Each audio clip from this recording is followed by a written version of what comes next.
Morning students. आज हम पाठ 7 वीर अभिमन्यु पढ़ेंगे।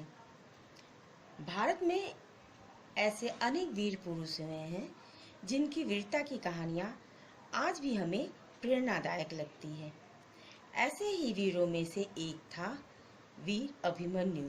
वह अर्जुन का पुत्र था और अर्जुन के समान ही अत्यंत पराक्रमी भी था। प्राचीन काल की बात है। कौरव और पांडवों के बीच महाभारत का भयंकर युद्ध चल रहा था। पांडव को समाचार मिला कि द्रोणाचार्य ने चक्रव्यूह की रचना की है। युधिष्ठिर अत्यंत चिंतित होकर बैठे थे। तभी अभिमन्यु वहां आया और उनसे चिंता का कारण पूछा। युधिष्ठिर बोले, बेटा, समाचार मिला है कि कौरव ने चक्रव्यूह की रचना की है। चक्रव्यूह तोड़ने का तरीका केवल अर्जुन को मालूम है और जो वो इस समय यहाँ उपस्थित नहीं है। और यदि कल समय पर हम रणभूमि पर नहीं जाते हैं तो हमारी हार मानी जाएगी। तब अभिमन्यु ने कहा, आप चिंता न करें तात, मुझे युद्ध में जाने की आज्ञा दे, मैं चक्रव्यूह अवश्य तोड़ दूंगा। युधिष्ठिर ने कहा, नहीं पुत्र, तुम अभी बालक हो, तुम नहीं जानते कि चक्रव्यूह तोड़ना कितना कठिन है। उसमें सेना को घेरे में खड़ा किया जाता है। चक्रव्यूह में 7 द्वार होते हैं और हर द्वार को तोड़ने का एक विशेष तरीका होता है। तो अभिमन्यु ने कहा, तात, आप चिंतित न हो, मुझे चक्रव्यूह तोड़ने का तरीका मालूम है। युधिष्ठिर ने चौंक कर अभिमन्यु की ओर देखा और पूछा, तुमने चक्रव्यूह तोड़ने की विद्या कब सीखी? तब अभिमन्यु ने उत्तर दिया, जब मैं माँ के गर्भ में था तब एक दिन मेरे पिताजी ने माताजी को चक्रव्यूह तोड़ने का उपाय सुनाया था। मैं भी सुन रहा था, परंतु तुम चुप क्यों हो गए? युधिष्ठिर ने पूछा।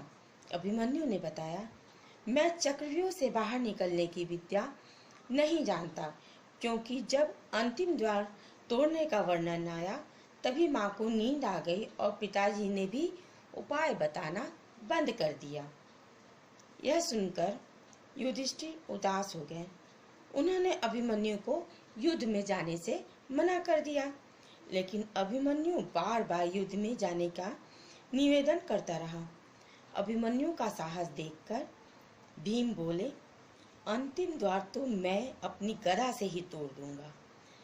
तब युधिष्ठिर ने अभिमन्यु को अगले युद्ध में जाने की आज्ञा दी, क्योंकि भीम जो थे वो गदा कला में माहिर थे, उनके समान कोई दूसरा नहीं था।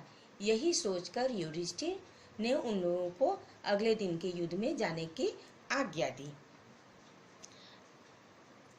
प्रातः काल होते ही अभिमन्यु युद्ध के मैदान में भीम, नकुल और सहदेव के साथ जा। उसके सामने गुरु द्रोणाचार्य खड़े थे।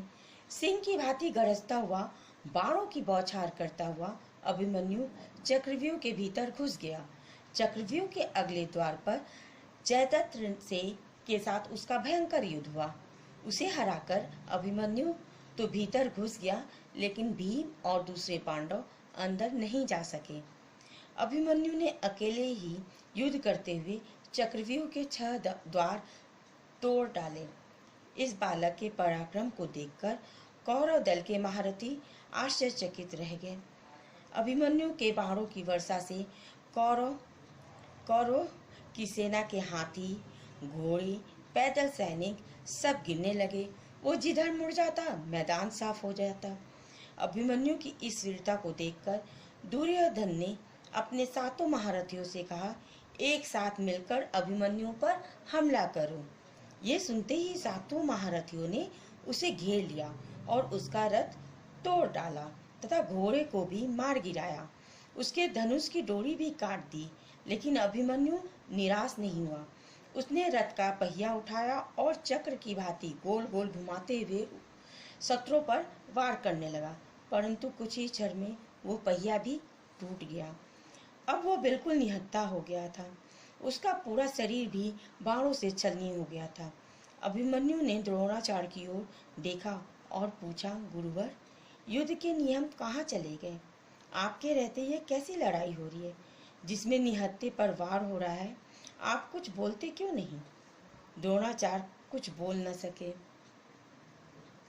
उनका सिर लाचारी से झुक गया। तभी दुशासन के पुत्र दुर्मासन ने अभिमन्यु पर पीछे से गदा से प्रहार किया। अभिमन्यु ने उसकी गदा छीन ली। तभी जयद्रथ ने पीछे से अभिमन्यु के सिर पर गदा से प्रहार कर दिया। वो बेहोश होकर भूमि पर गिर पड़ा और फिर कभी नहीं उठा। इस युद्ध में कुछ नियम बनाए गए थे जो कि अभिमन्यु के युद्ध के समय इस पर लागू नहीं हुआ। जैसे कि पहला था कि निहत्थे पर कोई हथियार नहीं चलाएगा। फिर एक योद्धा के साथ अगला एक ही योद्धा ही युद्ध करेगा, पर उसके साथ साथ साथ योद्धा किए। फिर अगर वो घायल है और उस पर कोई पीछे से वार नहीं करेगा। इन सभी नियमों का उन लोगों ने इस युद्ध में उल्लंघन किया, परंतु फिर भी वीर अभिमन्यु इन परिस्थितियों में भी घबराया नहीं, बल्कि उसका डटकर सामना किया। इस प्रकार इस युद्ध में वो वीर गति को प्राप्त हुआ। आज भी अभिमन्यु का साहस और शौर्य हमें प्रेरणा प्रदान करता है। ये पाठ यहीं समाप्त होता है। Thank you.